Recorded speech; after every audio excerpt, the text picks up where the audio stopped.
আসসালামু আলাইকুম রহমতুল্লাহ। আলহামদুলিল্লাহ ওয়াসসালাতু ওয়াসসালামু আলা রাসূলিল্লাহ বাদ।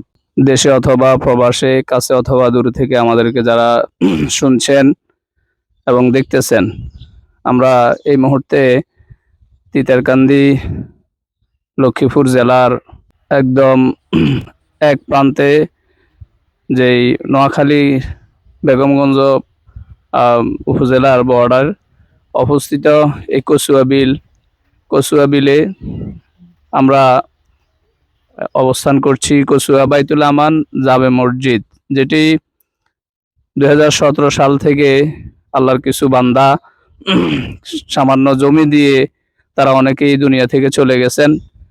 এরপরে একটা সময়ে আরো দুই একজন উদ্যোগ নিয়ে তারা এই মসজিদের কাজ অগ্রসর করার চেষ্টা করেছেন, তারাও দুনিয়া থেকে চলে গেছেন। আল্লাহ সবাইকে জান্নাত নসিব করুন, আমরা আল্লাহর কাছে দোয়া করি। এর মধ্য দিয়ে গত 2 বছর আগ থেকে আমি ঘটনাক্রমে এই মসজিদটির দায়িত্বের বিষয় এবং নির্মাণের জন্য আমাকে আশেপাশে যারা আছেন ওনারা বিভিন্নভাবে অনুরোধ করেন। আমি যখন জানলাম যে আসলে মসজিদটি অপকৃত, নির্মাণাধীন, অবহেলিত অবস্থায় পড়ে আছে, তখন আল্লাহর উপরে ভরসা করে আশেপাশে যারা আছেন ওনাদের সহযোগিতায় আমরা অগ্রসর হচ্ছি। বিশেষ করে আমাদের সাথে এখানেরই বসবাসরত আব্দুল করিম ভাই উপস্থিত আছেন, এই এলাকারই কৃতি সন্তান হাফেজ জহিরুল ইসলাম, হাফেজ সাদ্দাম, আব্দুর রহিম কাকা সহ এখান দিয়ে আরো 21-22টা ফ্যামিলি আছে যারা আসলে অত্যন্ত নিরীহ জীবন যাপন করছে, নিরীহভাবে তারা জীবন যাপন করছে। এই অবস্থায় তাদের সহযোগিতা তারা চাচ্ছেন এবং তাদের সহযোগিতা তারা অব্যাহত রেখেছেন। তাদের জায়গা থেকে তারা যেভাবে যতটুকু কার্যক্রমে উপস্থিত থেকে তারা সহযোগিতা করার চেষ্টা করছেন।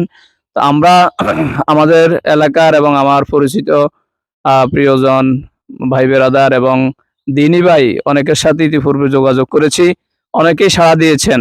যারা সাড়া দিয়েছেন আল্লাহ পাক সকলের সহযোগিতাকে কবুল করুন।